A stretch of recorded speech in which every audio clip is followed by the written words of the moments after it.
मैं पंजाब की प्रशासन को, पंजाब के मुख्यमंत्री जी को, यहाँ के कलेक्टर, एसपी, कमिश्नर सबको धन्यवाद देता हूँ। बहुत सुंदर व्यवस्था आपने भटिंडा की कथा में संभाली, बहुत सुंदर व्यवस्था। प्रशासन का एक एक बंदा दिल से सेवा कर रहा चाहिए। भगवान ने जो 21,600 श्वास मेरे परमात्मा ने प्रतिदिन तुमको निकलने के लिए दी है, ये 21,600 श्वास तुम्हारी व्यर्थ नहीं जाना चाहिए। 3.5 करोड़ रोम छिद्र परमात्मा ने जो दिए हैं, ये भगवत भजन के लिए दिए हैं, ये गंदे नहीं होना चाहिए। 21,600 श्वास में से कुछ श्वास सोने में निकल गई, कुछ श्वास वैसे ही निकल गई, पर तुम्हारी श्वास गंदी मत होने देना। इन श्वासों को निंदा में, चुगली में, गाली में, अपशब्द में, क्रोध में जाने मत देना। इन श्वासों को संजोकर परमात्मा की भक्ति में लगाना। शरीर का कपड़ा गंदा होगा, चल जाएगा। घर गंदा होगा, चल जाएगा। छत गंदी होगी, चल जाएगा।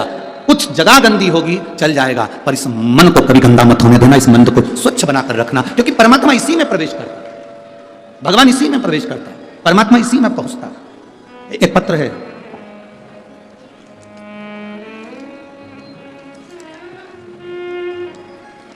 मेरा नाम अमित कुमार है, मैं अंबाला कैंट का निवासी हूं। कहीं बैठे हैं अमित जी? तो हाथ हिला सकते हैं। आप वहीं हैं?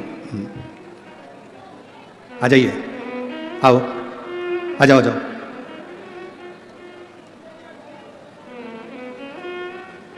मेरा नाम अमित कुमार है, मैं अंबाला कैंट का निवासी हूं। मैं एक लोटे जल का वर्णन करना चाहता हूं। कई सालों से नशा कर रहा था, इतना नशे में डूब गया था कि मुझे अपनी भी सुध नहीं रहती थी। शायद दुनिया के लोगों ने मुझे नकारा समझा और मैं नशे में दिन रात लीन रहने लगा। गुरुदेव, इतना नशा करता था, इतना नशा करता था कि कुछ भी नहीं देखता था। एक बार ट्रेन से सफर कर रहा था, नशे के कारण ट्रेन की चपेट में आ गया और मेरे दोनों पांव कट गए। एक्सीडेंट हो गया, मेरी दोनों टांगे कट गई। अब दोनों टांगे कट गई तो बड़ा तकलीफ में रहा। सोच लिया था कि अब मरना है, अब जिंदा नहीं रहना। जब पांव चले गए, मरना। आपकी पहली बार कथा सुनी, केवल मोबाइल पर किसी ने क्लिप भेजी थी, उस रील को मैंने सुना और उस दिन मैंने विचार करा, आपने उस रील में कहा था कि चाहे दुनिया की कितनी भी तकलीफ आ जाए, पर मरना नहीं है, छाती पर मूंग दलना है। ये आपने उस कथा में कहा था। गुरुदेव, उस रील ने मेरे को बल दिया और मैंने पहली बार उसी दिन संकल्प कर लिया कि आज के बाद नशा नहीं करूंगा, और पूरा नशा छोड़ दिया। जब 24 घंटे में नशे में रहता था तो मैंने नशा छोड़ा, और अब मेरे पांव कट गए थे, तब मैं करता क्या? मैंने विचार करा कि इस शरीर को छोड़ देता हूं। पर आपने जब क्लिप में कहा, एक छोटी सी रील में आपने कहा कि मरना नहीं, कितनी भी समस्या हो, छाती पर मूंग दलना, पर मरना मत। तब मैंने सोच लिया कि मेरे पांव चले गए तो क्या हुआ, मैं मेहनत पूरी करूंगा। और मैंने मेहनत करी और बाबा की कृपा से, आपका नाम लेकर, शिव का नाम लेकर, मैंने एक छोटी सी बुक की स्टेशनरी डाली। और बाबा का मैं क्या गुणगान करूं गुरुदेव, शिव शिव है। जब मैं नशे में रहता था, मेरे पास अठन्नी नहीं थी, और मेरे पांव जाने के बाद मैंने नशा छोड़ा।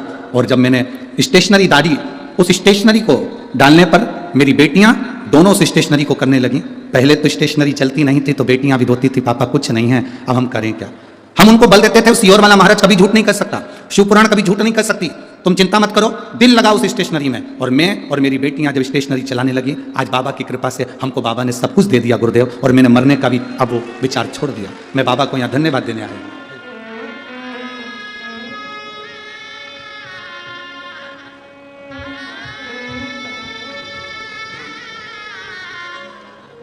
ठीक हो?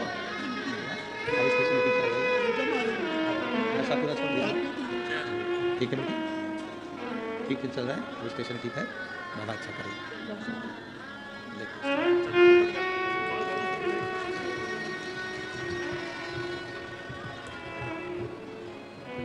पत्र में लिखा है, गुरुदेव, मेरी जिंदगी तो कब की खत्म हो गई होती अगर ये शिव पुराण नहीं होती। मेरा जीवन पूरा चले गया। जिंदगी जीवन, आप लंगर चलाएं ना चलाएं, आप भूखे को भोजन कराएं ना कराएं, आप प्यासे को पानी पिलाएं ना पिलाएं, आप मंदिर में जाकर 2 अगरबत्ती लगाएं ना लगाएं, आप मंदिर में जाकर दीप जलाएं ना जलाएं, पर इतना जरूर करना कि किसी के चेहरे पर प्रसन्नता आ जाए, उससे बढ़कर दुनिया की कोई रोशनी नहीं हो सकती। गुरु नानक देव जी ने अपने शिष्यों को बस यही बात सिखाई है कि सबके चेहरे पर प्रसन्नता हो, सब में रब नजर आने लगे, सब में सुंदरता दिखती रहे, सब खुश रहे। सर्वे भवन्तु सुखी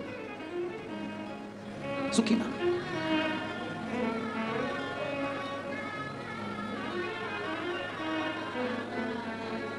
जियो।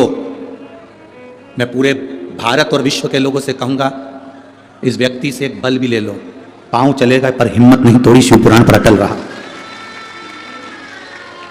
शिव महापुराण पर अटल रहा कि बाबा कहा है, झूठ नहीं कह सकता। और फिर निवेदन करूंगा, शिव महापुराण की कथा, आज शिवरात्रि है, शिवरात्रि के दिन इतनी जरूर कहूंगा कि शिव महापुराण की कथा सीहोर वाला पंडित प्रदीप मिश्रा कभी नहीं बाजता, शिव महापुराण की कथा तो वो बाबा आकर बाजता है और आप सुनते हैं। प्रदीप मिश्रा की कोई सामर्थ्यता नहीं है कि वो शिव पुराण की कथा बाच ले, वो खुद आता है कुबेर भंडारी, कुबेरेश्वर महादेव, और बाच कर चले जाता है। जिसने भरोसा कर लिया उसकी जिंदगी संवर जाती है, और जो नहीं कर पाया वो रह जाता है। इसमें हमारी कोई सामर्थ्यता नहीं है, इसमें आपके विश्वास की सामर्थ्यता, इसमें आपके भरोसे की सामर्थ्यता। बोल बम का नारा है, बाबा एक सहारा। आपका विश्वास दृढ़ है। देखिए कथा कितने घंटे की है? 3 घंटे की। हमारा तो इतना सा निवेदन है, अगर मान लो कोई अंदर नहीं आ पा रहा है, ग्राउंडों में जगह नहीं है, दरवाजे बंद है, तो आप दरवाजे के बाहर बैठ कर सुन लो, पर समय मत निकलने दो। आज शिवरात्रि की कथा 1 मिनट की भी मत जाने दो, ये झोली भर कर लेकर जाने वाली कथा है जो आपकी जिंदगी को संभाल देगी। हम जानते हैं जगह नहीं है, इतना पूरे स्टेडियम में कुर्सियां, आसपास पूरा ग्राउंड भरा पड़ा है, लोग रोडों पर इकट्ठे खड़े हैं, जगह नहीं, लोग दुकानों में बैठे हैं, दुकानदारों ने अपनी अपनी टीवियां चालू कर दी हैं, वहां कथा चल रही है। लाखों की संख्या में आप लोग पहुंचे हैं, कोई साधारण है क्या? स्टेडियम की जितनी कैपेसिटी होगी उतनी तो अंदर आ सकोगे। और कितनी शिव महापुराण की कथा कर रही है, भगवान शंकर का संवाद कर रहा है कि राजा के सामने कह दिया, संत ने दिखावा नहीं होता भक्ति में, भक्ति में दिखावा नहीं होता, भक्ति दिखावे से दूर होती है। और भक्ति में जहां दिखावा आ जाए वो समझ लेना कि भक्ति नहीं है, वो भक्ति नहीं है। भक्ति दिखावे से दूर कर दीजिए। एक बार माता पार्वती भगवान शिव के साथ में बैठी हुई थी, और माता पार्वती जब भगवान देवाधिदेव महादेव के साथ में विराजमान थी, थोड़ी देर बाद भगवान शंकर ने पार्वती जी से कहा, मैं भ्रमण कर आता हूं, तुम इस नंदन वन का दर्शन कर लो, तुम इस नंदन वन का दर्शन करो, मैं भ्रमण कर आता हूं। और नंदनवन किसको कहते हैं? हमने पहले भी कथा में कहा, नंदनवन काशी को कहते हैं। नंदनवन अगर कोई बोले तो समझ लो वो काशी को कहते, नंदनवन काशी को कहा गया।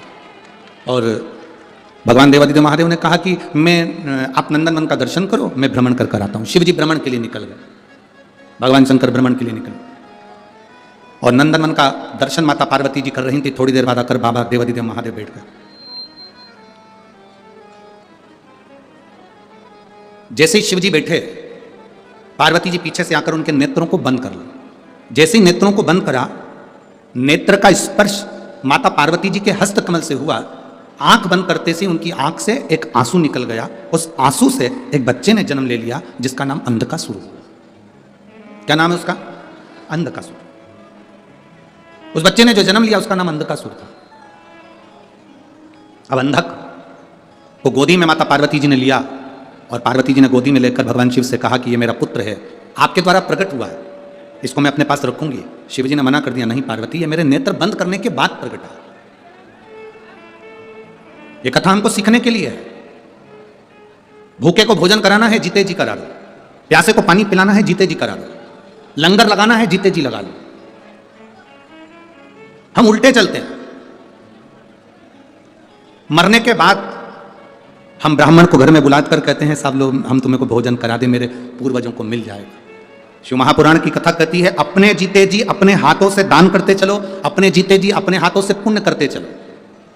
आज किसी ने एक प्रश्न किया था, गुरुजी हम अपने पैसे को ऊपर तक कैसे ले जा सकते हैं? हम अपने धन को ऊपर तक कैसे ले जा सकते हैं? आज किसी ने प्रश्न किया कि हम हमारा धन ऊपर तक कैसे लेकर जाए।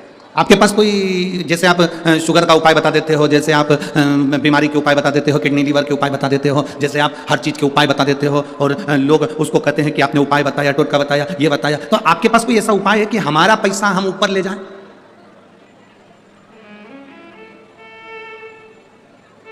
प्रश्न करने वाले ने कोई गलत प्रश्न नहीं किया है कि आपने बताया कि बुखार में ऐसा कर लेना, फीवर आए तो ऐसा कर लेना। हमारे धन को हम ऊपर कैसे लेके जाएं, उसका कोई उपाय बताओ। तो हमारा निवेदन है, जिसने प्रश्न किया उसको हाथ जोड़कर निवेदन है कि पैसे को ऊपर ले जाना है तो पैसे का पुण्य बनाओ। पैसे का अगर पुण्य बन गया तो पैसा तुम्हारे साथ नहीं जाएगा, पर पैसे का जो तुमने पुण्य बनाया है वो पुण्य तुम्हारे साथ चला जाएगा। अब पैसे का पुण्य कैसे बनेगा? हमने किसी को भोजन कराया, हमने लंगर लगाया, हमने किसी को दवाई दिलाई, हमने किसी को औषधि दिलाई, हमने किसी के साथ दे दिया, हमने किसी के साथ अच्छा कर दिया, ये हमारे पैसे का पुण्य है। ये पुण्य अपने साथ जाने वाला है। धन हमारे साथ नहीं जाएगा, पर पैसा हमारे साथ नहीं जाएगा, पर पुण्य हमारे साथ जाएगा। अरे मत बुरे कर्म कर बंदे वरना पछताएगा, भगवान की आंखों से तू बच नहीं पाएगा, तू बच नहीं पाएगा। अरे ओ अज्ञानी मत करना। पैसे का पुण्य बनाइए। अगर भगवान धन दे, और ऐसा नहीं है कि भटिंडा में किसी के पास धन की कमी होगी, मेरा बाबा भोलेनाथ देने वाला बैठा है, कोई कमी आपको नहीं रखेगा। पर पैसा यदि भगवान ने दिया है तो उस पैसे का पुण्य बनाओ। पैसे का पुण्य कैसे बनता है? ये शिव महापुराण की कथा सिखा रही है। मैं माननीय अमरजीत जी मेहता जी को, उनकी धर्मपत्नी को, उनके बच्चों को, उनके पूरे परिवार को, उनके भाई बहन जो भी हैं और उनके माता पिता आदि जितने भी हैं, मैं उनको बहुत बहुत धन्यवाद देता हूं। आपने पुण्य बनाया है और ऐसा पुण्य बनाने की सामर्थ्यता होना चाहिए। ऐसे पुण्य बनाने की सामर्थ्यता होना चाहिए कि अपने धन को अपन सही जगह लगा। ये पूरा पंजाब, ये पूरी भटिंडा नगर का शहर इस कथा के लिए बहुत समय से इंतजार कर रहा था। बोलो जी सही बात है कि गलत है? बहुत समय से इंतजार कर रहा था। जैसे प्यासे को पानी पिलाते हैं और प्यासा तृप्त हो जाता है, इस कथा को आप भटिंडा में लेकर आए और आपने इतना अरेंजमेंट करवा कर ये कथा को करा, इन सबकी प्यास बुझाई, इसका पुण्य आपके खाते में जाता है, इसका पुण्य आपके खाते में जाता है।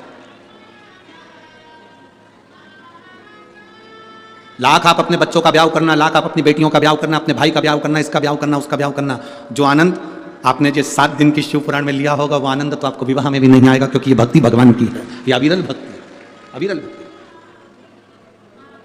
और भगवान अगर धन दे तो कहना मेहता जी अब एक बार कथा की ऐसी कृपा करना कि हम भी कदम से कदम मिलाकर एक बार फिर शिव महापुराण की कथा अपने भटिंडा में करा सके, ऐसी कृपा। और दया की ना होती जो आदत तुम्हारी, दया की ना होती जो आदत तुम्हारी, तो सुनी देती अदालत तुम्हारी। गरीबों के दिल में जो जगह तुम ना पाते, तो किस दिल में होती इबादत तुम्हारी। आपके मन में जो भाव हो उसको श्रेष्ठ बनाइए, श्रेष्ठ। जब श्रेष्ठ भाव प्रकट होगा तो शिव अपने आप प्रकट होगा, अपने आप। शिव को मिलने में देरी नहीं। भाव की शुद्धता रखना, शिव मिल भाव की शुद्धता। शिव महापुराण की कथा कर रही है, भगवान शंकर का संवाद कर रहा है। पार्वती जी ने जैसे ही हाथ रखा बालक उत्पन्न हुआ, उस बालक को उन्होंने लिया, उसका नाम अंधकासुर हुआ। शिव जी कह रहे हैं पार्वती इसको पुत्र मत मान, पार्वती इसको पुत्र मत मान, पार्वती इसको समुद्र में फेंक दे, फेंक इसको समुद्र में। पार्वती जी कहती नहीं नहीं नहीं, ये आपके द्वारा प्रकट हुआ है, मैं इसको फेंक नहीं सकती।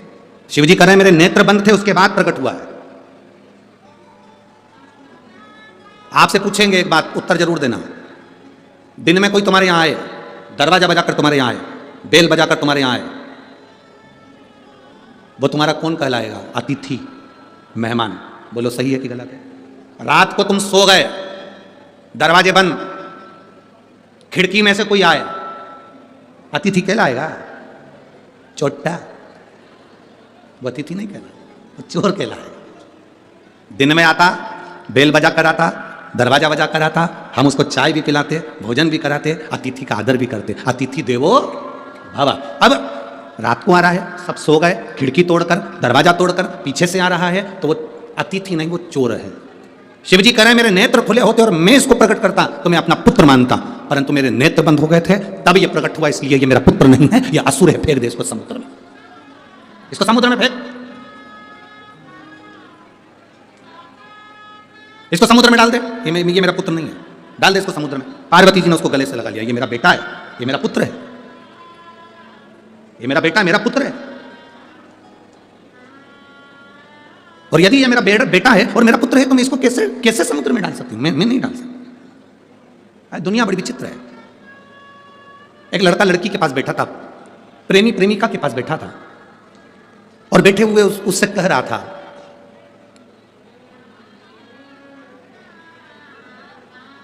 प्रेमी प्रेमिका से कह रहा था, तेरी आंखों में मुझे पूरी दुनिया नजर आती है, पूरी दुनिया नजर आ रही है, तेरी आंखों में मुझे पूरा जहान दिख रहा है, पूरा जहान।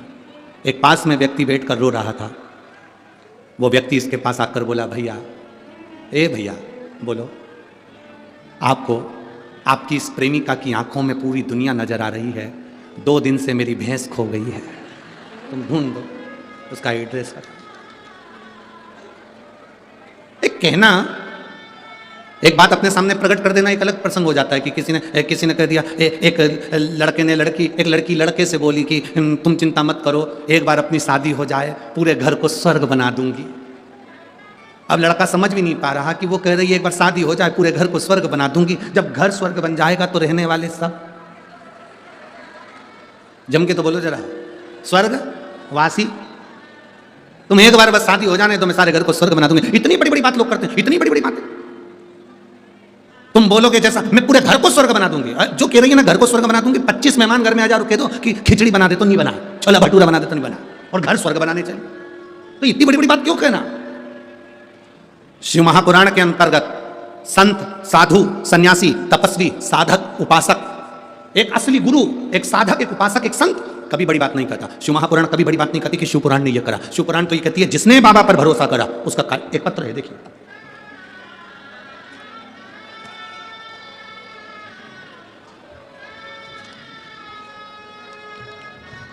मेरा नाम रिया लाखवान, पति दीपक लाखवान, गांव बड़ो पला, फतेहाबाद, हरियाणा से हैं।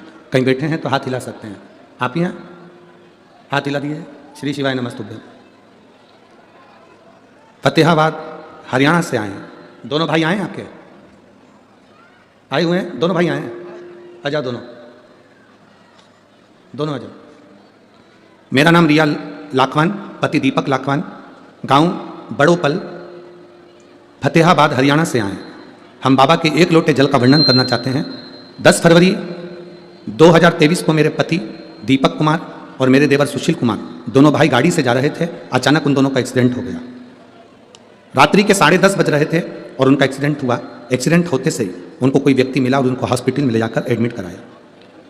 सुशील कुमार और दीपक कुमार दोनों के इतनी चोट आई थी कि पूरे सिर के अंदर उनके ब्लड जम चुका था और उनको वेंटिलेटर पर डाल दिया गया। वेंटिलेटर पर डालने के बाद में 72 घंटा दिया गया। 72 घंटे में इनको होश नहीं आया। डॉक्टरों के हिसाब से इनको जवाब दे दिया गया कि अब ये शरीर काम का नहीं है।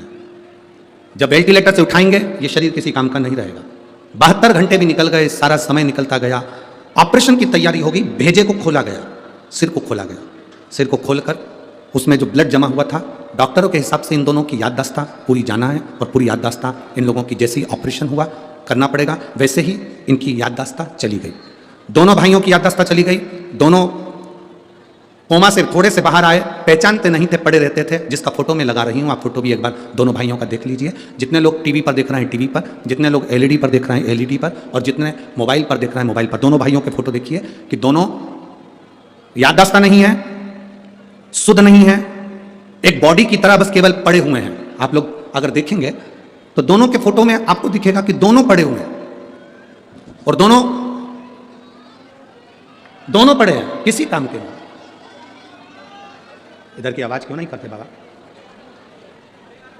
तो उधर थोड़ा सा खोल के रखो। दोनों भाइयों का अगर आप फोटो देखेंगे तो आप टीवी के माध्यम से देखेंगे, दोनों किसी काम के नहीं। आखिरी में गुरुदेव, किसी ने कहा कि इनका शरीर तो काम नहीं कर रहा, याददाश्त भी चली गई, शरीर किसी काम का नहीं बचा है, होश जरूर है पर शरीर काम का नहीं है।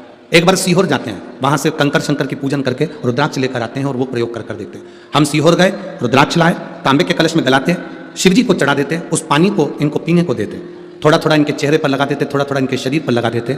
मैं बाबा का क्या गुणगान करूं गुरुदेव, आज बाबा की कृपा से दोनों उठ बैठे हैं और दोनों का शरीर काम कर रहा है और दोनों की याददाश्त वापिस आई है। हम बाबा को नमन करने के लिए आए हैं।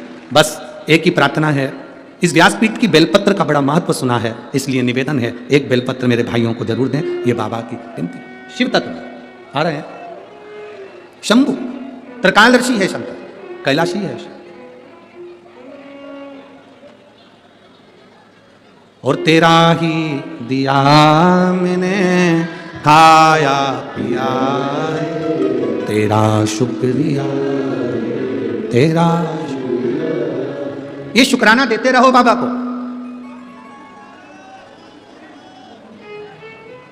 आवाज नहीं जा रही है उधर, शुक्राना देते रहिए, शुक्रिया करते रहिए। जब आप शुक्राना करेंगे, शुक्रिया करेंगे तो कृपा भी करेगा महाराज, कृपा भी करेगा। शिव तत्व कह रहा, एक विश्वास, एक भरोसा, एक दृढ़ता, यह हमारे जीवन को सार्थक बनाती है। एक विश्वास, भरोसा, दृढ़ता हमारे जीवन को सार्थक बनाती है। अब घर के 2 बेटे हैं और वो घर के दोनों बेटे दोनों व्हील चेयर पर आ जाए, शुद्ध भी नहीं, याददाश्त भी नहीं, शरीर काम भी ना करे, केवल पड़े हैं, केवल पड़े। जिंदगी का कितना बड़ा दुख होगा, कितना बड़ा। पर उन्होंने भरोसा करा, विश्वास करा, एक लोटा जल शिव जी को समर्पित करा और सारी समस्या का हल एक लोटा जल। हमसे कई लोग कहते हैं गुरुजी हम दूसरे धर्म से जुड़े हुए हैं, हम शंकर जी के मंदिर जाएंगे, लोग क्या कहेंगे। हम उनसे कहते हैं ईमानदारी से बोलना, जब शरीर में रोग होता है तो डॉक्टर से जाकर पूछते हो कि तू ब्राह्मण है कि क्षत्रिय है कि वैश्य है कि शूद्र है।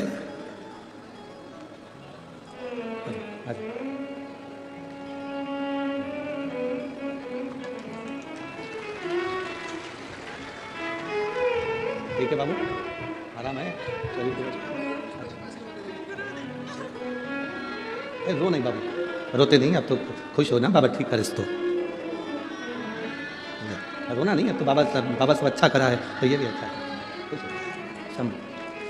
आंसू पोंछ कर जाओ, बाबा के यहाँ ना बड़े खुश होकर जाना चाहिए। शिव ने अच्छा कर दिया, इससे बढ़कर क्या चाहिए। चलो शंभो, बेलपत्र दिया है ना, उनको देना है ना, दोनों को, ठीक है शंभो।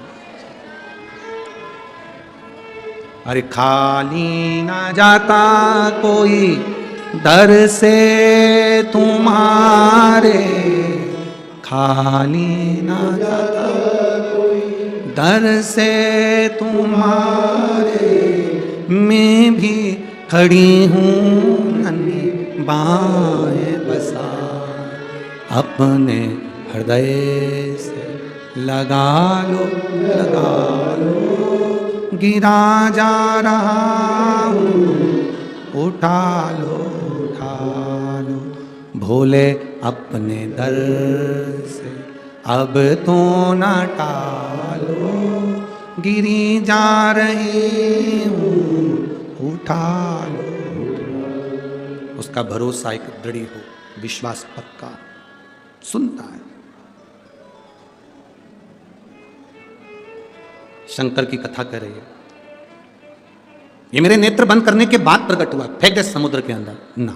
बाबा आपका पुत्र है, पुत्र, हम पुत्र की सुकृति करते हैं पर हमारे सामने प्रकट हुआ होता, नेत्र बंद करने के बाद प्रकटा है ना, यह श्रेष्ठता नहीं है। जो एक बार भगवान की एक एक अविरल भक्ति को जान जाता है, वो पहचान जाता है कि शिव तत्व है क्या। आज ये पूरा स्टेडियम भरा पड़ा है, स्टेडियम के बाहर भी जितने लोग अंदर हैं उससे ज्यादा स्टेडियम के बाहर भी खड़े हुए हैं, बैठे हुए हैं। आप दिल से कथा सुन रहे हैं, शिवरात्रि का आप कथा भी सुन रहे हैं, स्मरण भी कर रहे हैं, लंगर भी चला रहे हैं, दान भी कर रहे हैं, पुण्य भी कर रहे हैं। तारीख लिख कर रखना, 7 मार्च को वापस मिलेंगे और बताना कि बाबा ने हमको 3 शिवरात्रि पूरी होने पर हमने जो दिया था उससे अधिक दिया कि नहीं। हमने जो दान करा, हमने जो लंगर चलाया, हमने जो मांगा बाबा से, भले हम टीवी के सामने बैठकर कथा सुन रहे हो, भले हम मोबाइल के सामने कथा सुन रहे हो, मेरे बाबा ने मेरी सुनी कि नहीं सुनी, उसके स्मरण में आप क्या। महाराज, बालक प्रकट हुआ, नेत्र बंद करने के बाद समुद्र में फेंक दिया गया, समुद्र में डाल दिया गया। और समुद्र में जब उस बालक को फेंका गया तो नीचे जब हिरण्याक्ष ने उस बालक को झेल लिया और उस बालक को पाल पोस के बड़ा करा, हिरण्याक्ष के प्राण छिड़ गए, वराह भगवान प्रकट होकर हिरण्याक्ष को मार दिया। हिरण्याक्ष के जाने के बाद अंधकासुर बड़ा हो गया। अंधकासुर जब बड़ा हुआ तो उसने वर मांगा, उसने वर मांगा। और अंधकासुर ने वर मांगा ब्रह्मा जी से, ब्रह्मदेव मुझे वर दीजिए। ब्रह्मा जी ने कहा क्या वर चाहिए, मैं कभी मरूं ना। ब्रह्मा जी ने कहा यह कभी नहीं हो सकता कि जिंदगी में कोई अमर पैदा हुआ, मरना तो पड़ेगा। केवल एक शिव, इस मृत्यु लोक का देवाधिदेव केवल एक महादेव ऐसा है जो न जन्मा है न मरता है, वो तो एक बिंदु के रूप में, और बिंदु सर्वस्व है, सर्वस्व है, सर्वस्व।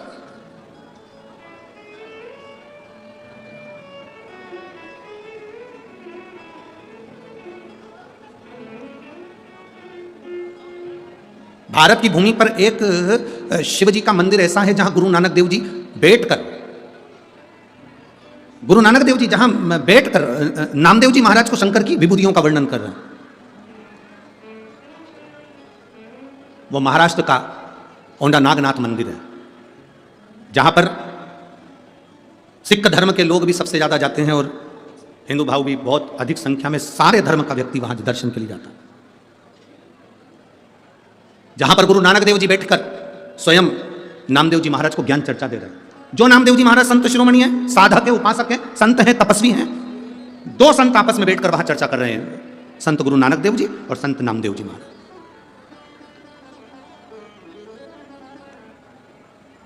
जब नामदेव जी महाराज को मंदिर में कीर्तन करने पर उठाकर बाहर, उनको उठाकर बाहर कर दिया गया, उनको उठाकर बाहर कर दिया गया। जब उनको उठाकर बाहर करा, जब उनको उठाकर बाहर फेंका गया, बाहर करा गया, तो जैसे ही उनको बाहर करा वैसे ही नामदेव जी महाराज की आंखों में जल भर गए, नामदेव जी महाराज की आंखों में जल। और नामदेव जी महाराज की आंखों में जैसे ही जल आया, नामदेव जी महाराज की आंखों में जैसे ही जल पहुंचा, हमको लगता है आज शिवरात्रि की कथा है और आप लोगों से फिर निवेदन है, बहुत शांति से सुनो, आपके कारण किसी दूसरे को तकलीफ ना हो। बड़ी आस लेकर बहुत दूर दूर से लोग आए हैं, इसलिए दरवाजे के बाहर भी बैठकर आप कथा सुन सकते हो। अगर आपके कानों में आवाज़ जा रही हो तो बड़े प्रेम से आप लोग कथा सुनिए। ये मौका फिर नहीं मिलेगा। सीवर वाला महाराज तो कल कथा कर कर यहाँ से चला जाएगा, पर आपकी झोली खाली ना रह जाए, बस ये आश लेकर बैठा हूँ कि वो भर जाए। जिस आस से आप लोग आए हैं, अगर दरवाज़ों पर भीड़ है, दरवाज़ा नहीं खुल रहा है क्योंकि भीड़ बहुत ज़्यादा है, लोग खड़े हुए हैं, जगह नहीं है, तो आप लोग बाहर ही दरवाजे के वहीं बैठकर कथा सुनो, वहीं बैठ जाओ, जहाँ जगह मिल रही है वहीं बैठो और कथा का रसतत्व ग्रहण करो। शंभू हर हर बोल बम का नारा है, सारी समस्या का हल। दिल से सुनो बाबू, बहुत बहुत भाव से सुनिए आप। शिव कथा है, उसका लाभ लीजिए। शिव महापुराण की कथा कर रही, भगवान शंकर का संवाद कर रहा। जब नामदेव जी महाराज को मंदिर से बाहर छोड़ दिया गया, जब नामदेव जी महाराज को मंदिर से बाहर कर दिया गया, बाहर, गुरु नानक देव जी ने पूछा नामदेव जी से, नामदेव क्या हो गया? बहुत बहुत सुंदर रोचक कथा है, जरा स्मरण करेंगे तो आपके हृदय तक की कथा पहुंचेगी, आपके दिल तक। नामदेव क्या हुआ? नामदेव जी कहते हैं, मैं मंदिर में नृत्य कर रहा था, शंकर भगवान को रिझा रहा था, मंदिर के लोगों ने, मंदिर के पुजारियों ने मेरे को उठाकर बाहर पटक दिया मंदिर के पीछे। बल देखिए क्या होता है, एक सच्चे सदगुरु का साथ क्या होता है। गुरु नानक देव जी बोले, नामदेव लोगों ने तुझे मंदिर के पीछे लाकर पटक दिया और तू रोने लगा। एक सच्चे सदगुरु का साथ क्या होता है वो देखिए। नामदेव मंदिर के पीछे किसी ने तुझे फेंक दिया और तू रोने लगा। आप और हम में से कई लोग ऐसे हैं, कोई मंदिर जाने से रोकता है तो दिल दुखता है, कोई जल चढ़ाने से रोकता है तो दिल दुखता है, कोई पूजन करने से रोकता है तो दिल दुखता है। यहाँ पर इस कथा के मंडप में एक माता ऐसी बैठी हुई है जिसके लड़के की तबीयत खराब हो गई थी, बहुत ज्यादा तबीयत खराब हो गई थी और वो विदेश में थी। विदेश में शंकर जी का मंदिर नहीं, जाने के लिए जल चढ़ाने की परमिशन नहीं, पशुपतिनाथ व्रत करने की परमिशन नहीं। बेटा ऐसी स्थिति में पड़ा हुआ था तो उसने सोचा कि मैं अब शंकर जी का कैसे पशुपति व्रत करूं। बाहर बर्फबारी हो रही थी, उस बर्फ का शिवलिंग बना लिया उसने। बाहर बर्फ का शिवलिंग, रोड पर बर्फ का शिवलिंग बनाया, उसकी पूजन कर वहीं पर उसने पहला पशुपति व्रत करा, पहला पशुपति व्रत करा, फिर दूसरा व्रत करा, वहां बर्फ ही बर्फ चारों तरफ थी, उस विदेश में पूरी बर्फ ही बर्फ थी, उसके देश का नाम उसने लिखा बर्फ ही बर्फ। और उसने फिर दूसरा पशुपति व्रत भी उसी शिवलिंग का निर्माण कर दिया बर्फ का, तीसरा पशुपति व्रत भी वही शिवलिंग का निर्माण, बर्फ का शिवलिंग बनाकर पूजन कर ली, और 5 व्रत करे। तीसरा व्रत जब उसका पूर्ण हुआ तो उसका बेटा आईसीयू से बाहर आ गया और अच्छा होकर बैठा। वो मां यहां बैठी होगी जिसने पत्र लिखा, बर्फ का शिवलिंग का निर्माण कर दिया, मंदिर नहीं जाने दिया तो बर्फ का शिवलिंग, बर्फ का शिवलिंग। आप जहां पूछोगे उसको, गुरु नानक देव जी ने नामदेव जी से कहा, तुम इतनी सी बात के लिए रो रहे? सच्चे गुरु का सानिध्य यही होता है कि रोना नहीं है, रोना नहीं। एक पत्र है, देखिए, चंचल शर्मा, भटिंडा की रहने वाली हूं। कहीं हैं? आप ही हैं? एक बार हाथ हिला दो ऐसा।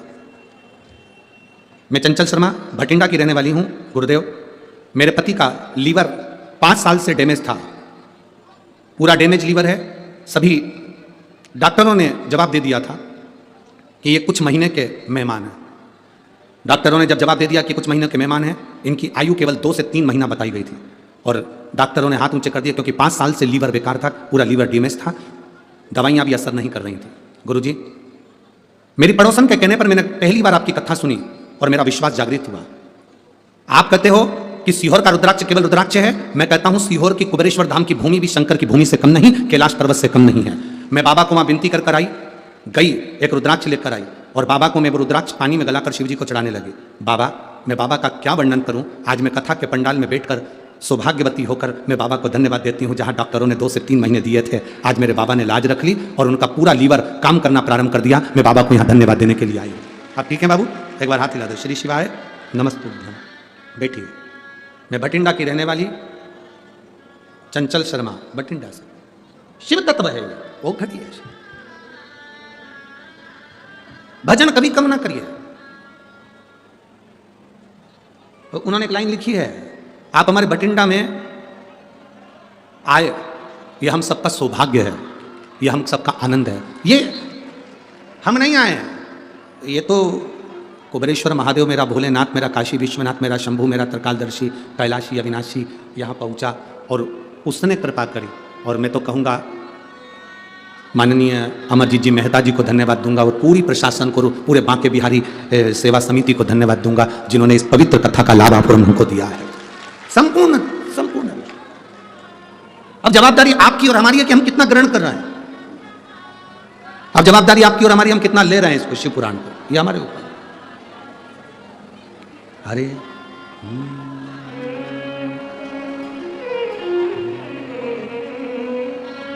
तेरे भरोसे मेरी गाड़ी, तू जाने तेरा काम जाने।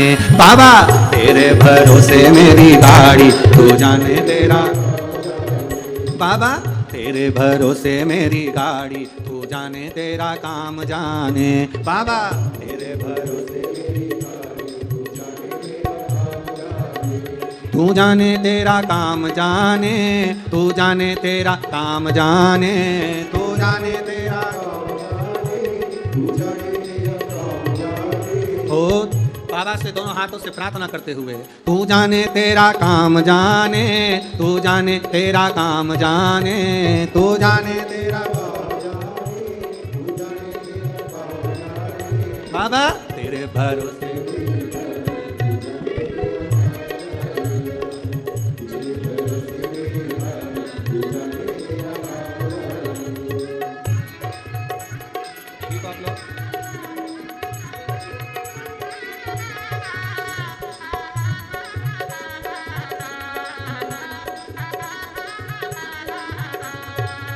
बड़े भाव से